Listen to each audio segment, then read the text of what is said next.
langsung live di TV-mu ya? Assalamualaikum warahmatullahi wabarakatuh. Selamat sore pemirsa TV-mu se-Indonesia. Hari ini kita bertemu lagi dalam acara Coffee Talk on TV serial yang ketiga. Pada kesempatan hari ini kita akan bicara, kita akan berdiskusi, kita akan saling berbagi ide tentang kompetisi sepak bola di era pandemi. Kondisinya seperti apa dan seharusnya apa yang dilakukan. Mengapa tema sepak bola ini perlu diangkat? Pemirsa, kita harus ingat bahwa dalam sejarahnya, sejarah sepak bola Indonesia, federasi kita, Persatuan Sepak Bola Seluruh Indonesia itu didirikan oleh orang-orang Muhammadiyah. Kita sebut misalnya Pak Abdul Hamid, bendahara umum pertama PSSI, itu adalah pengurus Muhammadiyah, aktif di Muhammadiyah. Kemudian lapangan pertama yang dibangun di kawasan Wirobrajan, Jogja, di Jalan Cokro Aminoto, yaitu lapangan Asri, dibangun oleh pendiri PSSI yang kebetulan arsitek juga, Pak Suratin Sosro Sugondo. Bukan hanya dari aspek kesejarahan, Muhammadiyah memiliki andil yang luar biasa dalam sepak bola Indonesia sampai saat ini. Di Yogyakarta misalnya, Universitas Ahmad Dahlan, UAD, mengelola klub yang bermain di Liga 3 dengan nama UAD FC. UAD juga pernah menyponsori PSIM Yogyakarta untuk bermain di Liga 2. Kemudian di Yogyakarta juga, Universitas Muhammadiyah Yogyakarta mengelola klub yang bermain di Liga 3 bernama PSHW UMY, Persatuan Sepak Bola Hizbul Waton UMY. Kemudian di Surabaya ada Universitas Muhammadiyah Surabaya yang tahun ini menyponsori dua tim. Pertama adalah Persebaya Surabaya yang bermain di Liga 1, dan yang kedua adalah klub yang bermain di Liga 2 yaitu PSHW Jawa Timur. Tentu ini adalah sumbangan luar biasa Muhammadiyah bagi sepak bola Indonesia. Bagian dari jihad Muhammadiyah untuk menggelar sepak bola yang bersih, bermartabat, berintegritas, dan berwibawa. Kita tentu berharap sepak bola adalah bagian dari perayaan. Kita tentu berharap sepak bola itu bagian dari kita meluapkan kesenangan. Kemudian kita juga bersedih bersama dan kita menjunjung tinggi nilai-nilai sportivitas, nilai-nilai kejujuran, dan nilai-nilai akhlak sebagai bagian dari sepak bola Indonesia yang bermartabat. Pada kesempatan kali ini kita sudah kedatangan tamu istimewa, yaitu Mas Afan Kurniawan. Selamat sore Mas Afan. Selamat sore Mas Afan ini adalah manajer dari UADFC yang saya sebut di awal tadi, sebuah klub yang bermain di Liga 3 daerah istimewa Yogyakarta. Selama ini diskusi tentang kompetisi sepak bola selalu berkisar pada Liga 1 dan Liga 2. Makanya mengapa penting untuk kita mengawalinya dari Liga 3? Karena klub paling banyak di Indonesia itu adalah klub Liga 3. Yang kedua, pondasi pembinaan sepak bola itu berasal dari Liga 3. Nah, Pak Afan, bagaimana sebenarnya teman-teman di Liga 3 memandang kompetisi sepak bola Indonesia di masa pandemi? Kondisi realnya seperti apa? Karena selama ini media wacana yang muncul, narasi yang muncul kebanyakan adalah dari Liga 1 dan Liga 2. Kami ingin dengar dari teman-teman di Liga 3. Ya, begini Mas Fajar. Jadi untuk Liga 3 itu kan masih dikategorikan dalam amatir gitu ya. Ya. Jadi berbeda dengan di Liga 1 dan di Liga 2 di mana mereka profesional, kemudian ada kontrak, ada aturan-aturan yang mesti disepakati, ada target-target dan sebagainya.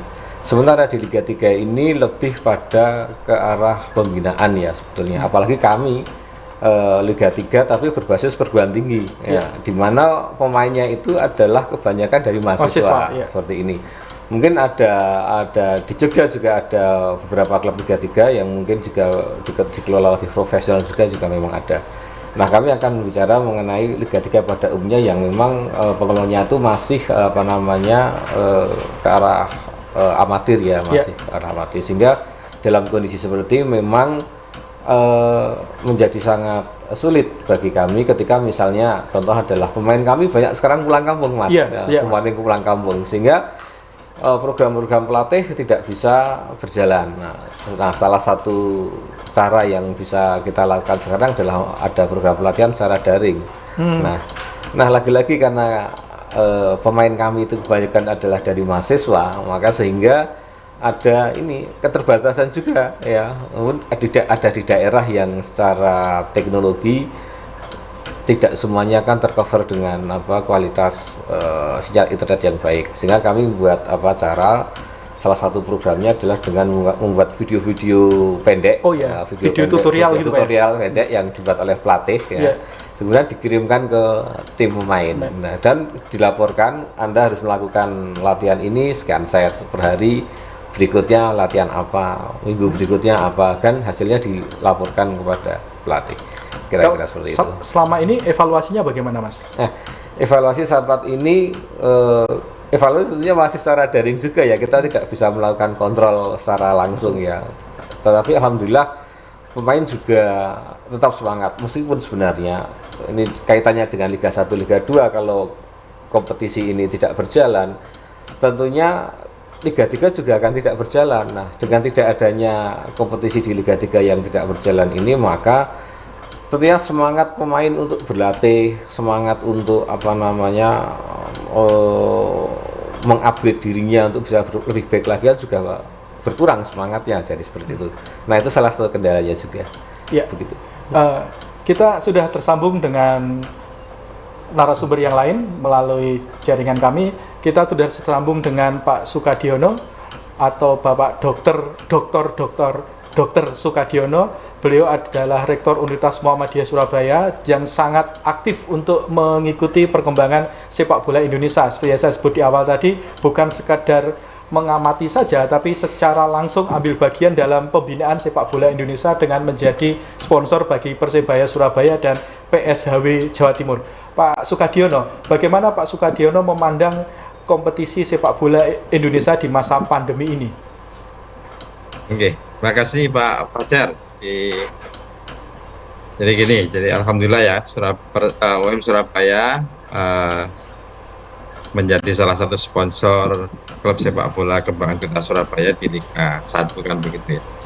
Cuman kok pas sedang awal-awal berjalan kok ya ada pandemi COVID-19 ini kan begitu.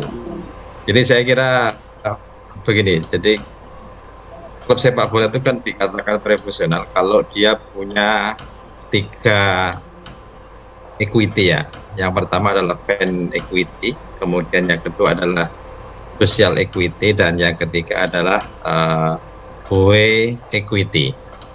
Jadi kalau fan equity itu saya kira seberapa banyak supporter yang dimiliki oleh sebuah klub yang itu nanti bisa menjadi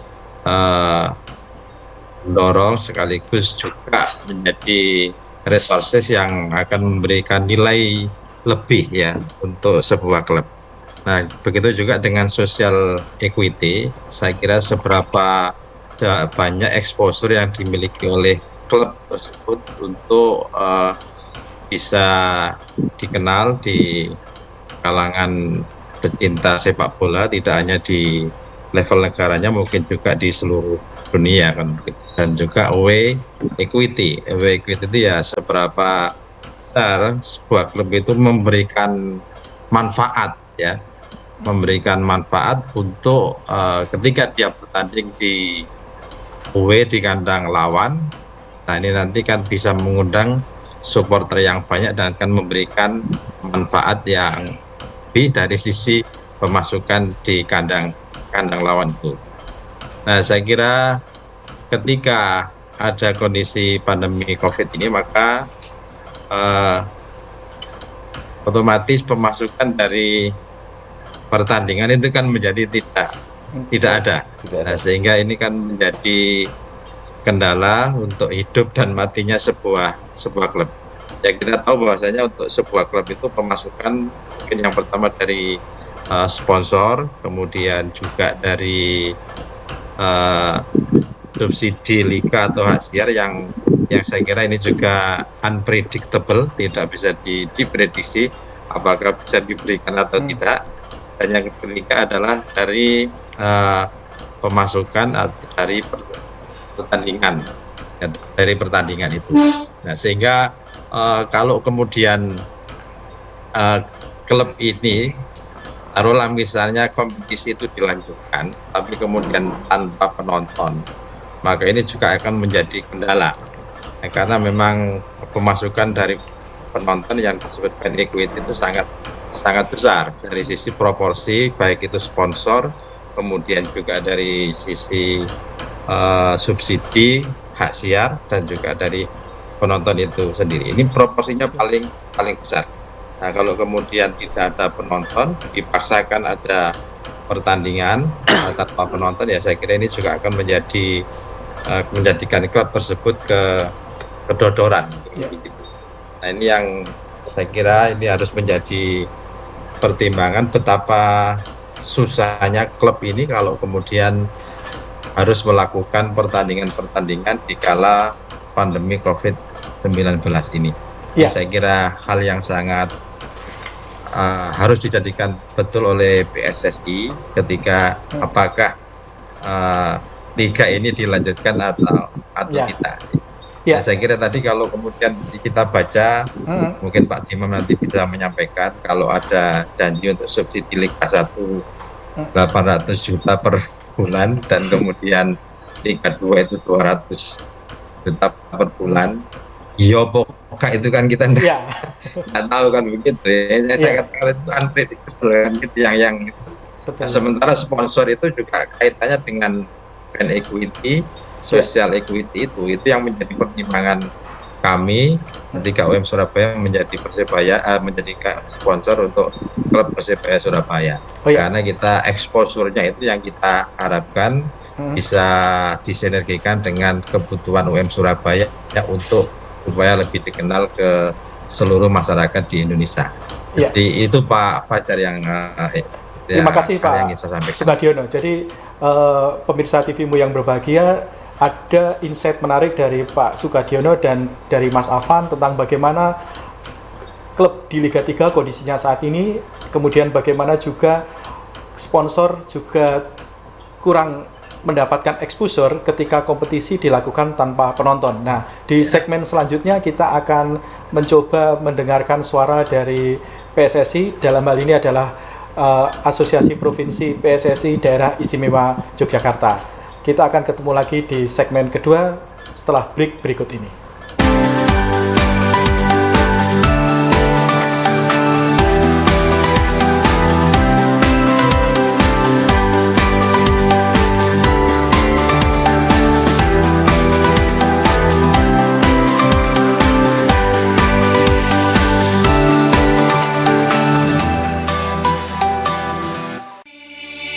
Covid Talk, diskusi seru yang membahas berbagai kajian seputar COVID-19 dari berbagai sisi. Menghadirkan narasumber-narasumber yang berkompeten di bidangnya. Covid Talk hadir memberikan informasi mencerahkan dengan pembahasan tema-tema menarik. Simak terus ya Covid Talk persembahan Muhammadiyah COVID-19 Comment Center, live di akun-akun resmi Muhammadiyah COVID-19 Comment Center. Sebagai upaya pencegahan penyebaran COVID-19, langkah penyemprotan disinfektan di berbagai tempat terus dilakukan. Muhammadiyah COVID-19 Comment Center bekerja sama dengan berbagai pihak melakukan penyemprotan disinfektan di berbagai tempat, seperti fasilitas umum, tempat ibadah, dan sekolah-sekolah. Sampai saat ini, penyemprotan disinfektan telah dilakukan di 48.954 titik, di antaranya 10.422 tempat ibadah, 32.092 fasilitas umum, 5.959 sekolah, serta 481 gedung amal usaha Muhammadiyah. Ingat, disinfektan hanya untuk benda mati dan simak panduannya di Instagrammu COVID-19. Tetap jaga jarak, jaga kebersihan, selalu cuci tangan dan menggunakan masker. Bersatu perangi Corona.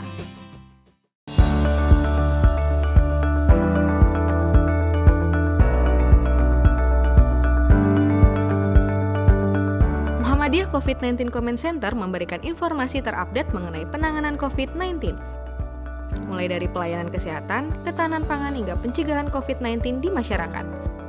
Informasi dikemas dalam bentuk live press conference yang tayang 1 kali dalam 1 pekan dan disiarkan langsung dari Kantor Pimpinan Pusat Muhammadiyah Yogyakarta.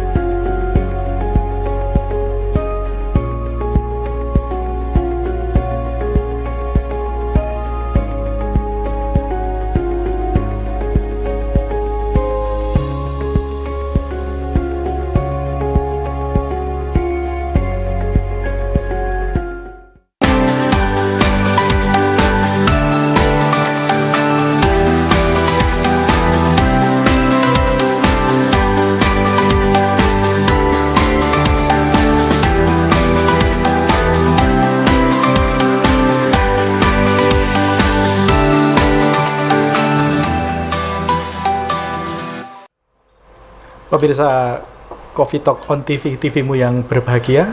Pada kesempatan segmen kedua ini kita sudah kedatangan tamu istimewa. Di Surabaya ada Mas Dimam Abror Jurait. Beliau adalah CEO dari Persatuan Sepak Bola Hizbul Waton Jawa Timur. Kemudian juga Mas Wahyudi Kurniawan, Wakil Ketua Umum Asosiasi Provinsi PSSI Daerah Istimewa Yogyakarta. Saya akan mengawali dari Mas Dimam dulu. Mas Dimam, sebenarnya update terbarunya seperti apa dari rapat virtual yang dilakukan oleh perwakilan klub Liga 2, Liga 1, kemudian PSSI dan operator liga, dalam hal ini PT Liga Indonesia Baru. Monggo Mas Dimam. Ya, kemarin kita sudah meeting untuk kali kedua, Mas Fajar, dan yang pertama itu sebenarnya brainstorming rata-rata, bukan rata-rata, kalau menurut saya dari 24 klub Liga 2 yang diundang pada pertemuan sebelumnya itu semuanya menghendaki kompetisi ini dihentikan sampai dengan tahun depan lah ya, 2021, karena memang kondisi tadi seperti disebutkan oleh Pak Sukadiono sangat-sangat sulit, baik dari sponsorship, baik dari pemasukan penonton nantinya maupun dari penjualan merchandise dan lain-lain. Tapi dalam pertemuan kemarin rupanya PSSI dan LIB itu mempunyai pendapat yang beda, dan kemarin itu sudah disampaikan bahwa LIB dan PSSI memutuskan untuk memulai kembali kompetisi 2020 ini pada bulan Oktober nanti. Untuk Liga 1 itu berjalan seperti biasa, mungkin bentuknya kompetisi, tetapi Liga 2 kemungkinan bentuk yang ditawarkan adalah semacam home turnamen, karena kita ada 24 tim, nanti dibagi mungkin zona Jawa dan zona luar Jawa begitu. Nah, yang di Liga 2 ini tidak ada degradasi, jadi tadi teman-teman dari HW Ahmad Dahlan nggak bisa berharap bisa ada naik ke Liga 2 tahun ini, karena tahun ini tidak ada, saya tidak tahu, tapi keputusannya Liga 2 tidak ada degradasi, tetapi ada promosi, 2 tim teratas akan promosi ke Liga 1, dan Liga 1 juga tidak ada degradasi. Saya kira ini mengadopsi J-League di Jepang. Nah, memang problemnya tadi sudah disampaikan, disinggung oleh Pak Sukadiono, ini persoalan pembiayaan. Itu nomor 2. Yang pertama adalah soal protokol kesehatan. Tentu saja Surabaya ini sekarang Jawa Timur, hampir semua kota, bukan hampir semua kota kabupaten di Jawa Timur itu zonanya merah. Dan bahkan Surabaya Raya ini sudah hitam zonanya, di atas merah. Sehingga kemudian kita sangat khawatir, meskipun Oktober itu masih 4 bulan atau 5 bulan, tapi justru yang kita khawatirkan adalah resurgence-nya atau kemunculan kembali gelombang kedua wabah ini seperti yang terjadi di Korea. Nah, itu yang kemarin juga masih jadi perdebatan, tapi PSSI dan Liga rupanya sudah menyiapkan standar protokol kesehatan internasional sesuai dengan arahan FIFA yang sangat-sangat ketat. Yang ini menurut saya nanti akan berimplikasi kepada pemasukan. Tadi sudah disampaikan bahwa kemungkinan tidak memakai penonton. Saya tidak bisa membayangkan, Mas Fajar, kalau timnya Pak Sukadiono itu Persebaya main sama Arema, ya kan, tanpa penonton, ya kan, mungkin di Kanjuruhan atau di Surabaya sini di Gelora Bung Tomo di dalam nggak ada penonton, tapi di jalan-jalan sama di jalan tol penontonnya bonek sama Aremania tawurannya di jalan tol, ya kan. Ini pasti problem tersendiri di Surabaya. Belum lagi tadi soal implikasi kesehatan itu terhadap biaya, misalnya nanti board and lodging-nya kalau kita turnamen misalnya di hotel pasti atau di tempat penginapan tidak boleh lebih dari 1 orang dan macam-macam lah. Kemudian juga sistem kita latihan, pengangkutan, transportasi dan lain-lain. Sehingga kemudian soal biaya ini yang tadi disinggung 800 juta, bukan Pak Sukadiono, kita baru ditawari 200 juta subsidinya per bulan mulai bulan 200 juta Pak sampai dengan selesainya turnamen yaitu bulan Desember. Jadi kenaikannya dari 1,1 yang kita sepakati naiknya mungkin tidak banyak, sehingga biaya tetap dibebankan kepada kita. Jadi ini masih menjadi perdebatan yang sangat keras. Selain tadi protokol kesehatan dan juga tadi sudah disinggung Pak Sukadiono bahwa pemasukan itu kan yang paling utama ya dari sponsor atau pemegang saham yang kita paling utama ya, pemegang saham dalam hal ini BWM Muhammadiyah Jawa Timur, kemudian sponsor kita juga baru sedikit, penonton juga kita mungkin baru perhitungan kita hanya 10%, tapi dengan kondisi seperti sekarang pasti sangat besar. Nah, yang tidak kalah penting yang terakhir ingin saya sampaikan adalah bahwa kebiasaan kita Mas Wajar, kita ini kalau ada krisis itu, krisisnya itu apa istilahnya, mumbro gitu ya kalau orang Jogja bilang, multidimensi, bukan satu dimensi. Kelihatannya ini nanti mungkin Mas dari teman dari Asprof Jogja bisa menyampaikan insight-nya. Saya mendengar ini aja di level PSSI sudah ada masalah, karena begini, kita kan akan menghadapi, kita menjadi tuan rumah Piala Dunia usia 20 tahun 2021. Nah, ini sekarang di PSSI sendiri lagi banyak apa namanya perdebatan, karena itu kalau sampai kita tidak ada kompetisi, apakah tidak mempengaruhi persiapan tim. Tetapi juga soal pelaksanaan sendiri ini info terakhir memang lagi tarik-menarik antara Kemenpora dengan PSSI dan bahkan juga dengan yang lain-lainnya ya, soal persiapan persiapan U20 Piala Dunia U20 tahun 2021 mendatang. Jadi kondisinya seperti ini, Mas Wajib. Ya, terima kasih Mas Dimam. Jadi ternyata kalau di media itu dijanjikan 800 juta, ternyata baru 200 juta ya Mas Dimam. Ini informasi baru yang salah satunya bisa kita kutip. Kita akan ke Mas Wahyudi Kurniawan dari Asosiasi Provinsi PSSI Daerah 200 juta Istimewa Yogyakarta. Mas Wahyudi Kurniawan, kalau kita bicara tentang pembinaan sepak bola, kita tidak bisa melepaskan dengan penyelenggaraan Liga 3, yang notabene Liga 3 ini diselenggarakan oleh Asprof, Asosiasi Provinsi. Nah, ini sepertinya yang masih belum banyak menjadi wacana, belum banyak menjadi diskursus bagaimana kemudian Liga 3 akan diselenggarakan ke depan, karena semua perhatian sekarang ke Liga 1 dan Liga 2. Media-media mainstream kebanyakan mengangkatnya Liga 1 dan Liga 2. Seperti yang saya sebutkan di awal dengan Mas Afan tadi, padahal klub paling banyak adalah klub yang berada di Liga 3. Bagaimana Mas Wahyudi? Ya, Mas Jun, terima kasih waktunya Mas Jun. Mas Afan, selamat sore. Selamat sore, Mas. Beberapa waktu yang lalu kita memang berbicara dengan kawan-kawan dari Exco, ya Mas Afan ya. Ini memang kaitan dengan liga yang akan segera dimulai ini, kita memang sangat prihatin. Ya, prihatinnya kenapa? Ini yang baru digembor-gemborkan Liga 1 dan Liga 2. Padahal Liga 3 ini hampir 800 klub yang ada di Indonesia. Dan itu salah satu cikal bakal pemain-pemain Liga yang berada di Liga 1 dan Liga 2 ini memulai mereka untuk menjadi pemain sepak bola. Sebelumnya ada Suratin dan sebagainya. Ini yang kadang malah menjadi keprihatinan kita selama ini agak tersingkirkan. Padahal itu sangat fundamental sekali. Ini yang menjadi pemikiran kita semuanya, bahwa sepak bola ini sebenarnya bukan hanya masalah kompetisi, Mas. Ya kan? Masih banyak kegiatan-kegiatan yang lain, termasuk juga nanti kegiatan workshop dan sebagainya, ini yang bisa kita lakukan ketika waktu di pandemi ini. Tapi bagi kita yang namanya kompetisi ini salah satu roh dari organisasi sepak bola, mau tidak mau harus berjalan, karena itu berkaitan dengan aktivitas bisnis. Kita bisa cari duit, kita cari komersil dan sebagainya dari kompetisi yang ada. Di situ ada supporter, di situ ada penonton yang banyak masuk ke stadion, ada dengkot dan sebagainya, yang akhirnya akan memunculkan sponsor masuk ke dalam sebuah klub sepak bola. Bahkan alhamdulillah tahun kemarin kita di Liga 3 seri DIY ini kita dapat sponsor dari salah satu Gojek ya waktu itu. Kita dapat sponsor ini karena kita ada kompetisi.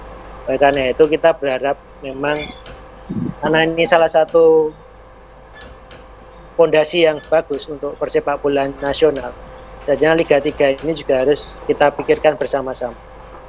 Ini dari 34 Asprof yang ada di Indonesia, ini setidaknya nanti ada pelaksanaan dari federasi untuk memanggil atau mengajak bicara kawan-kawan dari Asprof. Nah, di situ banyak sekali talenta-talenta yang akan muncul. Lihat saja dari beberapa ini, dari PS, apalagi untuk kompetisi tahun ini yang akan diselenggarakan kalau tidak ada promosi degradasi. Apakah itu sudah sesuai dengan statuta atau tidak?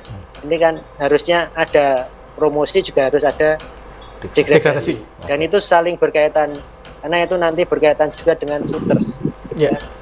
Ya, terima kasih Mas Wahyudi. Ada satu kata kunci dari penutup Mas Wahyudi tadi, statement beliau adalah tentang statuta, yaitu promosi dan degradasi. Karena kalau kita bicara pada pembinaan piramida kompetisi, promosi dan degradasi adalah bagian yang selalu inherent, selalu melekat dengan penyelenggaraan kompetisi. Nah, di segmen selanjutnya kita akan bicara tentang hal tersebut, bagaimana kemudian mengembalikan ini kepada statuta, bagaimana seharusnya kompetisi ini jika ditunda seperti apa, jika kemudian dijalankan harusnya seperti apa, kembali ke statuta PSSI, tentu saja dengan mempertimbangkan kondisi pandemi yang sedang terjadi saat ini.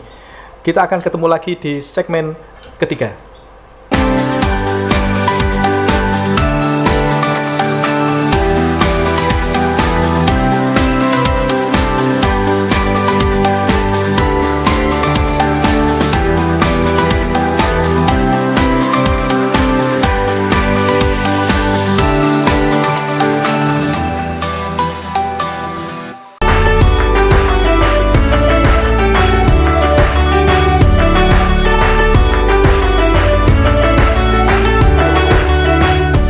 COVID-19 terasa jelas di sektor ekonomi, terutama kebutuhan pangan masyarakat. Muhammadiyah COVID-19 Comment Center dari pusat, wilayah, daerah, cabang hingga ranting telah membagikan paket sembako kepada masyarakat terdampak COVID-19.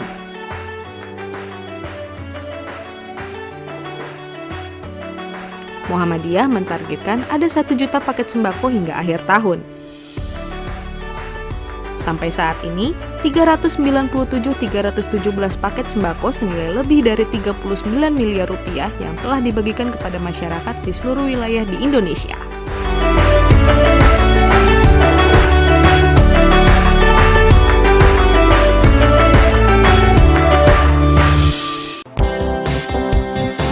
Muhammadiyah COVID-19 Comment Center telah membagikan ribuan masker kepada masyarakat di berbagai wilayah di Indonesia sebagai salah satu upaya untuk mencegah penyebaran COVID-19 di masyarakat. Sebanyak 339.218 masker yang telah dibagikan kepada masyarakat untuk terhindar dari COVID-19. Selalu physical distancing saat di luar rumah agar terhindar dari COVID-19, sehingga keluarga di rumah selalu aman. Bersatu perangi Corona.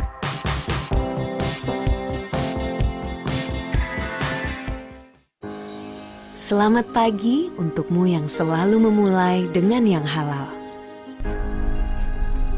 Memulai yang pertama dengan semangat. Memulai menyebarkan inspirasi. Kecantikan sejati dimulai dari inovasi tanpa henti.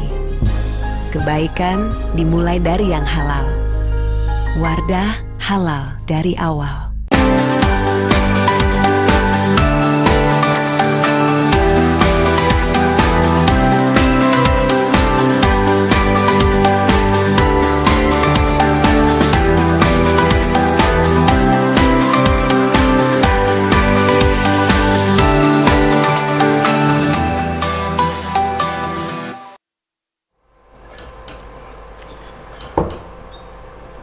Pemirsa Coffee Talk on TV, ada satu hal yang menarik yang disampaikan oleh Mas Wahyudi Kurniawan, yaitu berkaitan tentang statuta. Bagaimana statuta berkaitan dengan kompetisi, kemudian kita tidak bisa lepas dari kondisi pandemi ini. Monggo Mas Wahyudi bisa diperjelas tadi tentang statuta berkaitan dengan promosi dan degradasi. Promosi dan degradasi ini pastinya kan akan berkaitan dengan keanggotaan PSSI, ya kan. Ada anggota itu kan salah satunya dari Liga 3. Liga 3 itu diambil 16 klub untuk menjadi voters. Dan kalau tidak ada promosi dan degradasi pastinya itu akan berpengaruh nanti pada keanggotaan. Termasuk juga nanti kaitannya dengan Liga 2, Liga 1 itu juga berkaitan sekali dengan kaitannya dengan keanggotaan tersebut. Kalau nggak ada promosi nggak ada degradasi, ataupun ada tidak ada degradasi dan promosi, itu akan sangat berpengaruh pada jumlah footers yang ada, jumlah keanggotaan yang ada, dan itu akan sangat berpengaruh pada keanggotaan. Padahal keanggotaan itu diambil dari kompetisi yang ada. Salah satu contoh Liga 3. Dari 800 klub yang ada, ini yang bisa menjadi footers itu hanya 16 klub. Dan alhamdulillah kemarin salah satunya pengalaman pertama, kebetulan saya punya klub Sleman United ini lolos 16 besar. Nasional ini bisa menjadi salah satu footers di Kongres. Gitu Mas. Iya. Terima kasih Mas Wahyudi. Saya kembali ke Mas Afan yang merepresentasikan klub Liga 3. Mas Afan, kalau Mas Afan sebagai representasi dari Liga 3, bagaimana Mas Afan melihat kondisi seperti ini tentang statuta ini? Nah, perlu kita pahami dulu bahwa statuta itu pasti yang mengikat untuk semua klub ya, di semua level kompetisi, Liga 1, Liga 2, dan Liga 3 ya. Artinya kalau seandainya misalnya ada tidak adanya degradasi dan sebagainya, ternyata akan berpengaruh juga terhadap yang di belakangnya, yang di bawahnya. Nah, lalu bagaimana seandainya nanti hanya diganti turnamen? Tentunya tidak akan ada misalnya juara kompetisi Liga 2 tahun ini sekian 2020 ini tentunya harusnya nggak ada. Nah, termasuk juga karena itu sudah tidak statuta kan ya. Kemudian yang di bawahnya lagi Liga 3 juga sama akan seperti itu. Kami akan naik juga. Targetnya apa sekarang? Kami berpayah-payah mulai dari istilahnya dari daerah per provinsi dan sebagainya itu hingga nanti lolos misalnya seperti tadi Pak Wahyu Liga 16 besar, itu tentunya juga butuh effort yang luar biasa. Nah ini tentunya akan jadi ganjalan bagi di klub di Liga 3 ya untuk untuk bisa terus konsisten ya melakukan pembinaan sehingga untuk menyiapkan klub juga dia betul-betul siap. Nah, tapi ini sebenarnya juga bisa disiasati ya. Sebagai contoh adalah dengan adanya workshop yang bisa dilakukan oleh klub-klub Liga 3 atau Liga 2, bahkan mungkin di Liga 1 ya, dengan tidak adanya kompetisi, yaitu dengan misalnya dengan mengembangkan sport science ya, misalnya dengan pendalaman statistik sepak bola, pendalaman statistik untuk pemainnya seperti apa, itu dilakukan untuk mengolah data dari permainan yang sudah ada ya. Ini mumpung dari saudara saya dari PS Sulwaton yang saya sangat bangga sekali bisa muncul di Liga 2 ya. Ini bisa sejak awal diterapkan itu sport science itu untuk melakukan pemantauan pemain per individunya seperti itu. Termasuk juga yang di Liga 3 karena dari data statistik kemampuan individu per pemain itu bisa menjadi sebuah bank data bagi bagi klub ya, atau bahkan juga bagi untuk melakukan transfer pemain. Ini penting sekali sehingga pemain yang akan klub yang akan mencari pemain, dia juga bisa melihat tidak hanya dari ketika dia bermain, tapi sejarahnya, historinya permainan individu dia seperti apa, sehingga betul-betul nantinya bisa bermanfaat buat semuanya. Kira-kira seperti itu. Terima kasih Mas Afan. Ini ada pertanyaan dari WhatsApp, kita akan lihat pertanyaannya dari Mas atau Mbak Apri di Jogja. Terlepas COVID-19, bagaimana menurut sepak bola dan politik itu tidak bisa dipisahkan? Dan bagaimana menurut Bapak-Bapak aplikasi nyata untuk memajukan sepak bola Indonesia? Terkhusus bisa masuk sebagai macan Asia. Kalau kita lihat perkembangan di Asia pesat, mulai dari anatomis, fisiologis tubuh orang Asia, pembibitan, pola latihan, gizi, peraturan yang tegas, kedewasaan supporter dalam liga di internal negara, sampai pemberian sanksi yang keras, apalagi hal yang merugikan. Mungkin ini cocok untuk dijawab oleh Pak Sukadiono. Monggo Pak Sukadiono sebagai pengamat sekaligus sebagai ilmuwan. Ya, baik Pak Fajar. Jadi saya kira begini, untuk sebuah kompetisi ya. Tadi jawab pertanyaan dulu ya. Ya, jawab pertanyaan dulu Pak. Kemudian. Oke, jadi ya sebenarnya kalau kita ngamati, memang kalau di Indonesia ini kompetisi kita ini ya banyak dipengaruhi oleh politik kan gitu.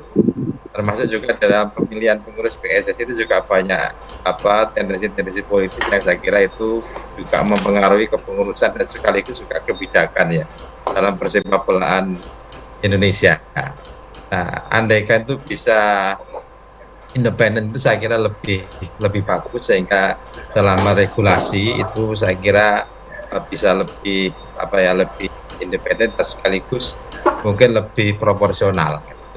Nanti masalahnya kalau sudah ada politik yang masuk di dunia olahraga khususnya sepak bola ini ya juga agak susah itu kan begitu.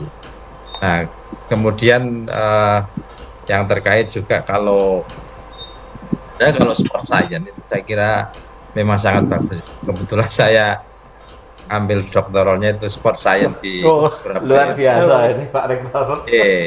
Jadi saya kira memang akan sangat bagus kalau sport science itu bisa diterapkan di negara kita untuk semua bidang olahraga ya, karena sport science itu kan tidak hanya aspek kepelatihan saja kan gitu. Ada sport gizi, ada sport medisinya, ada sport ekonominya, ada sport manajemennya dan macam-macam ya. Saya kira itu kalau misalnya dalam biofisika, ada biomekanik, bagaimana seorang pemain sepak bola bisa menendang dengan kecepatan berapa, nanti kemudian bisa berupa kurva dengan kecepatan atau kekuatan tendangannya itu berapa, harus diukur mundur kakinya itu berapa langkah. Nah, itu semuanya kan dilatih dengan sport science kan begitu.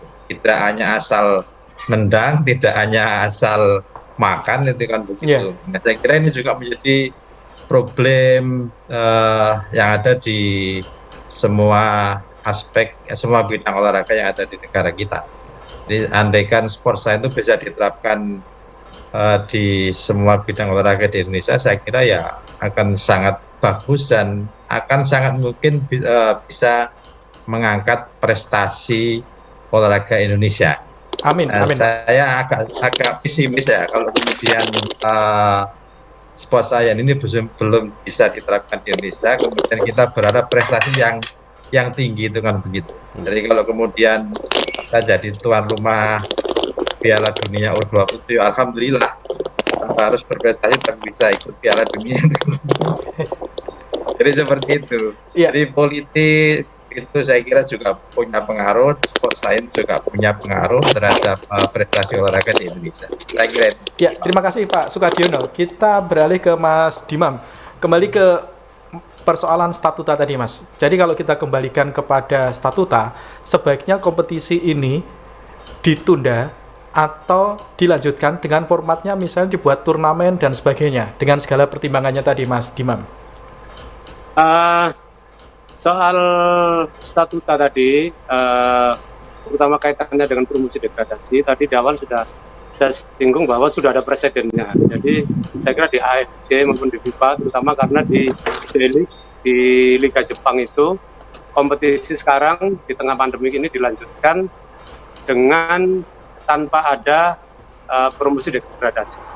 Nah, tentu saja kalau kita mengacu pada statuta, tadi juga disinggung beberapa teman, ada pelanggaran di situ karena ini menyangkut nanti soal voters. Tapi sekaligus tadi mengomentari Pak Sukadiono, sebenarnya kalau olahraga dan politik, terutama sepak bola dan politik, mungkin juga teman-teman pasti masih ingat lah, kemarin ketika kepemimpinan baru ini, kepengurusan baru di bawah Iwan Bule ini, Pak Ibul, Pak Muhammad Iriawan, ini kan ribut juga ini soal votersnya, karena kenapa diselenggarakan 2019 padahal kompetisi belum selesai, belum terpilih semuanya dari hasil kompetisi.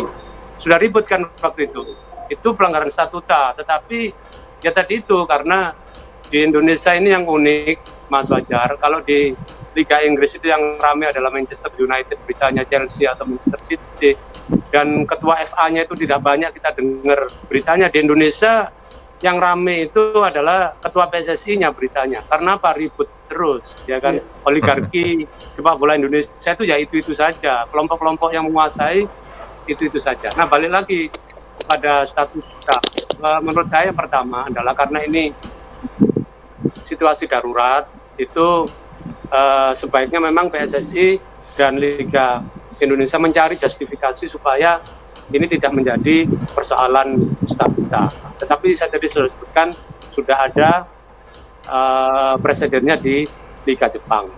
Soal melanggar statuta di Indonesia sudah sangat-sangat sering kita dengar, karena tadi itu bahkan kepengurusan kepemimpinan Pak Iwan Bule ini saja sudah dipersoalkan sejak awal karena kongresnya tanda kutip dipaksakan Desember kemarin, padahal kompetisi masih belum selesai, sehingga votersnya itu voters yang diambil dari tahun sebelumnya, seharusnya dari hasil kompetisi tahun ini. Dan yang terakhir tadi pertanyaan apakah dilanjutkan, tidak dilanjutkan, saya mengatakan kita ini punya dua realitas ya. Realitas psikologisnya, secara psikologis kita tetap ingin ya sepak bola ini dilanjutkan, terutama tadi karena kita mau jadi tuan rumah Piala Dunia U20 tahun 2021 Mei kalau saya tidak salah, sehingga kemudian kita menjadi sorotan dunia. Tetapi realitas sosiologis, pernyataan yang sebenarnya akan sangat-sangat sulit kita ini untuk melanjutkan kompetisi karena kondisi ekonomi kita yang sangat berat dan juga kondisi kesehatan kita yang kita belum tahu. Perkiraan ahli kesehatan malah September dan Oktober itu malah peak yang kedua dari COVID-19 ini akan muncul. Jangan sampai kita seperti Korea, di mana kompetisi sudah dibuka lagi ternyata harus dihentikan karena ada penularan gelombang kedua yang cukup mengkhawatirkan. Itu pandangan saya. Ya, terima kasih Mas Dimam.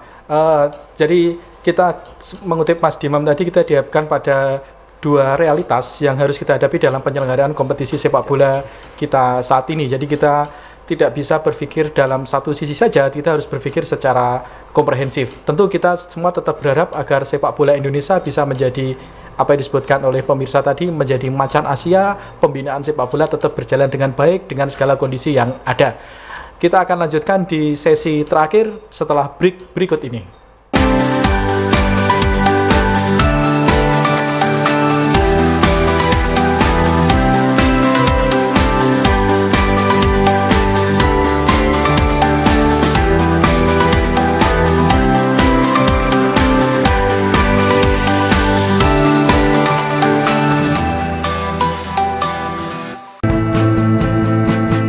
Rumah sakit menjadi garda terdepan dalam penanggulangan COVID-19 dan dapat juga menjadi benteng terakhir. Maka dari itu, Rumah Sakit Muhammadiyah Aisyah siap menjadi rumah sakit yang melayani pasien COVID-19 dengan dukungan fasilitas yang optimal. Saat ini, telah ada 77 Rumah Sakit Muhammadiyah Aisyah yang membantu dalam penanganan COVID-19. Bahkan, tidak hanya itu, Muhammadiyah juga mewujudkan rumah sakit darurat untuk penanganan COVID-19. Ikhtiar ini sebagai wujud Muhammadiyah dalam membantu pemerintah memerangi COVID-19. Bersatu perangi Corona.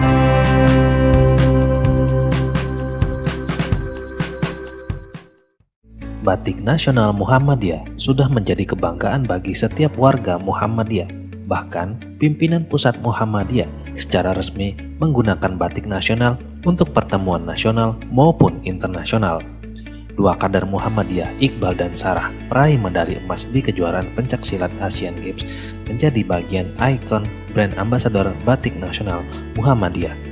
Kami bangga berbatik nasional Muhammadiyah. Untuk pemesanan lebih lanjut, hubungi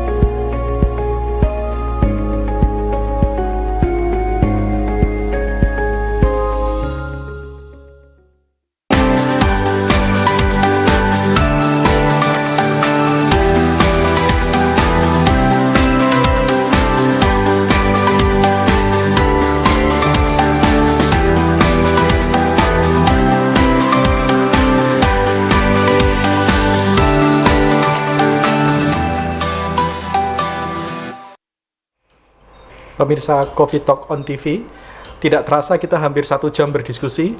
Saya yakin kalau ngomongin sepak bola itu bisa besok pagi sampai subuh. Apalagi kalau udah ngobrol di angkringan dengan Mas Afan ini, apalagi di depan monumen PSSI sambil ngobrol gitu. Dengan Mas Wahyudi juga bisa sampai pagi. Nah, waktu membatasi kita, tapi sebelum kita berpisah, saya memberikan kesempatan kepada semua narasumber untuk menyampaikan unek-unek harapannya terhadap sepak bola Indonesia yang bermartabat di masa depan gitu. Kita mulai dari Mas Afan dulu yang di depan saya. Terima kasih Mas Fajar. Jadi kami berharap sekali bahwa dengan usia PSSI yang sudah semakin senior saat ini, sudah berapa tahun ini ya, itu lebih menekankan pola pembinaannya, terutama pembinaan dalam jangka panjang, karena sering sekali dari bawah itu sudah dari kita punya kompetisi suratin dan sebagainya, tapi butuh sampai ke atas, pembinaan hilang ya, apalagi terputus. Nah ini sangat disayangkan sekali sebenarnya. Dengan sekian ratus juta penduduk Indonesia itu kita cari 11 orang saja kok susah seperti itu. Nah harapan lainnya adalah semoga akan semakin banyak lagi perguruan-perguruan tinggi seperti Universitas Muhammadiyah Surabaya yang punya pimpinan yang suka sepak bola. Luar biasa sekali ya. Amin Mas. Ya, saya yakin suatu saat nanti Muhammadiyah akan punya klub ya. Saya berharap sekali PSSI Surwaton, Mas Abror ini bisa betul-betul dirawat dengan baik ya, kemudian berprestasi hingga ke tingkat Liga 1. Insya Allah nanti juara Indonesia. Itu saja dari saya. Terima kasih Mas Afan. Selanjutnya kepada Mas Dimam Abror yang tadi sempat dicolek sama Mas Afan. Monggo Mas Dimam. Ya Mas Afan, terima kasih. Jadi memang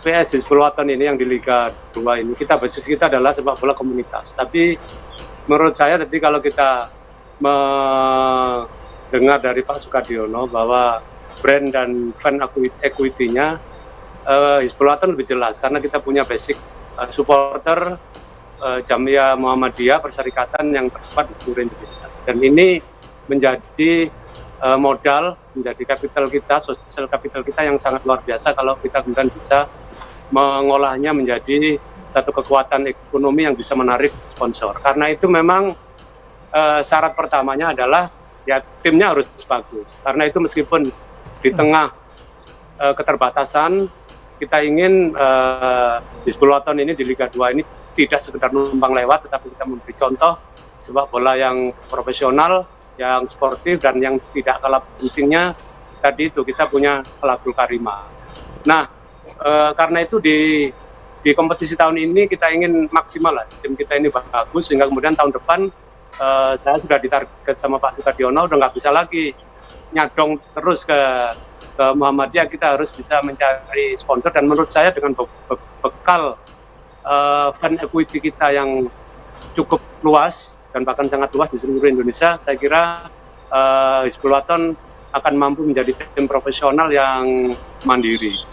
Yang terakhir soal ini jangan lupa juga, saya kira tadi disinggung oleh Mas Fajar di awal bahwa kontribusi Muhammadiyah terhadap perkembangan sepak bola, kita ingin memberi warna paling tidak tadi itu di soal akhlakul karimahnya di sepak bola kita. Dan yang tidak kalah penting lagi terakhir, Pak Suratin itu adalah juga tokoh Muhammadiyah, dan kita harapkan Muhammadiyah juga memberikan dorongan karena PSSI sudah mengajukan pada pemerintah supaya Suratin bisa menjadi pahlawan nasional dari unsur olahraga, terutama dari sepak bola, karena sampai sekarang rupanya masih belum ada pahlawan nasional dari unsur sepak bola, terutama dari olahraga, terutama dari sepak bola. Itu Mas Fajar.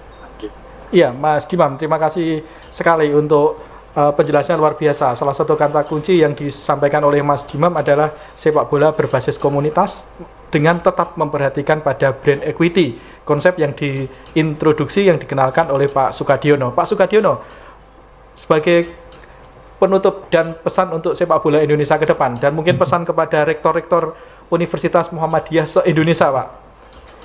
Ya, baik, terima kasih Pak Fajar.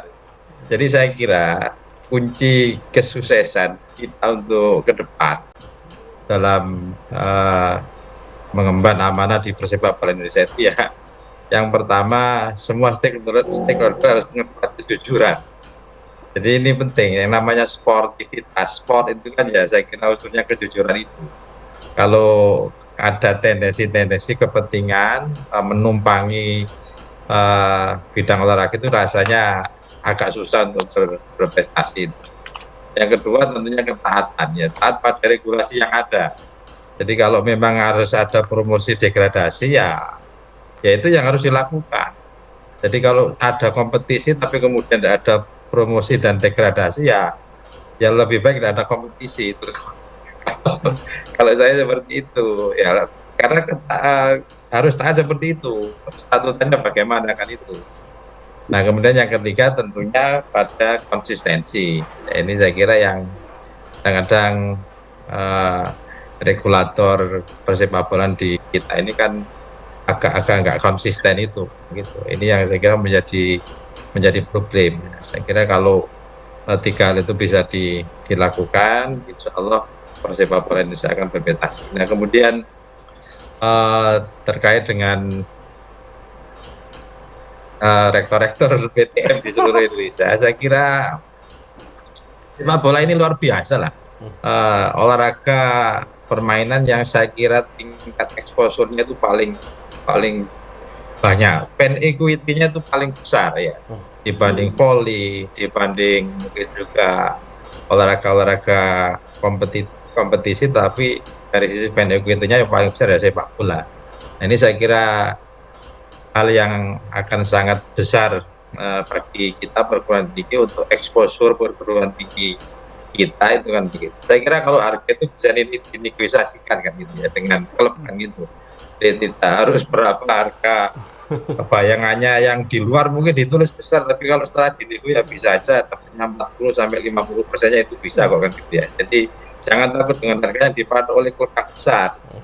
Ya, kalau pinter nego ya insya Allah bisa lebih murah itu kan begitu. Tetapi saya kira kalau dalam kondisi normal itu insya Allah exposure untuk promosi kampus kita itu dampaknya luar biasa. Itu yang mungkin kita alami di UM Surabaya yang kerjasama dengan Persebaya Surabaya, meskipun dalam kondisi pandemi kita tetap bersinergi untuk mempromosikan kampus kita. Nah kemudian yang terakhir saya kira dengan kondisi pandemi seperti ini, rasanya kalau saya Pak Dimam lebih baik ini di kompetisi dihentikan saja, itu akan lebih karena kalau kita ngomong misalnya ada klub itu betul tadi saya katakan sangat tergantung pada fan equity-nya itu. Nah kalau kemudian yang kompetisi di Bundesliga kok dilanjutkan, mereka duitnya banyak, untuk PSSI-nya saya itu duitnya banyak kan gitu. Andaikan klubnya agak kesulitan mereka bisa mensubsidi itu kan begitu. Nah saya kira yang di kita ini kan tadi yang saya katakan unpredictable itu ya agak susah.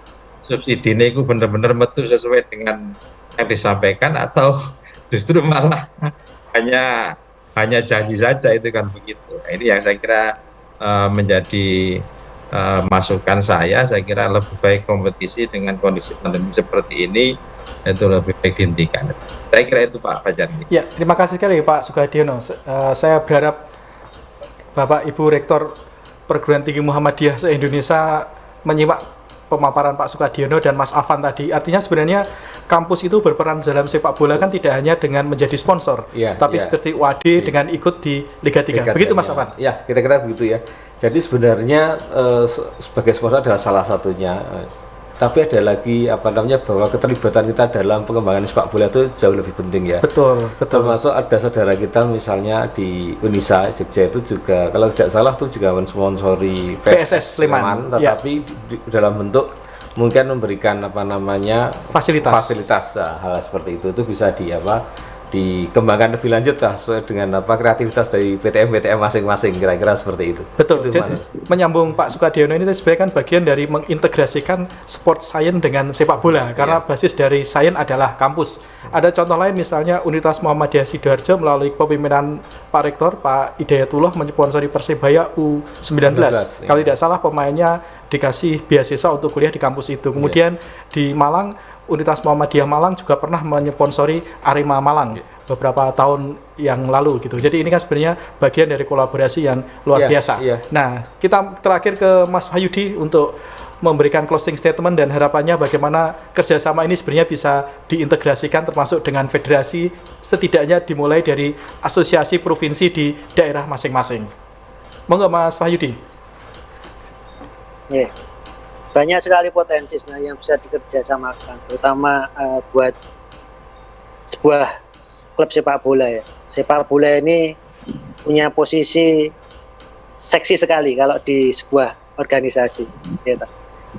Closing saya bulan di Asprof ini sepak bola itu berangkat dari daerah dan pada akhirnya sepak bola itu untuk kepentingan berbangsa dan bernegara. Malah kita bersama-sama semuanya bersinergi satu dengan yang lainnya, saling bergandengan untuk sepak bola Indonesia yang lebih baik lagi, berprestasi dan bermartabat. Itu saja Mas.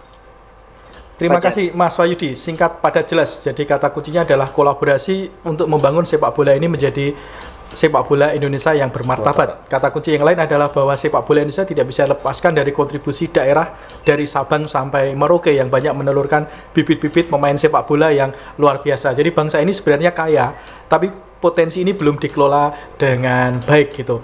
Bapak Ibu pemirsa Coffee Talk on TV, saya yakin kita masih ingin banyak berdiskusi baik secara langsung melalui telepon maupun melalui pesan WA. Namun sekali lagi karena waktu membatasi kita akhiri Coffee Talk on TV kali ini. Acara ini terselenggara atas kerjasama Muhammadiyah COVID-19 Command Center bersama dengan Lazismu dan TV Muhammadiyah Stasiun UAD. Terima kasih untuk perhatiannya, terima kasih untuk atensinya. Semoga sepak bola kita Indonesia menjadi sepak bola yang semakin bermartabat di tengah pandemi ini, tetap bisa eksis, bisa dijalankan meskipun kompetisi mungkin tidak bisa dijalankan. Artinya masih banyak hal-hal lain yang bisa kita jalankan untuk sepak bola kita seperti yang disampaikan oleh Mas Afan tadi. Tapi sekali lagi pembinaan sepak bola adalah hal paling penting dalam tata kelola sepak bola Indonesia. Terima kasih, selamat sore. Assalamualaikum warahmatullahi wabarakatuh. Waalaikumsalam. Waalaikumsalam.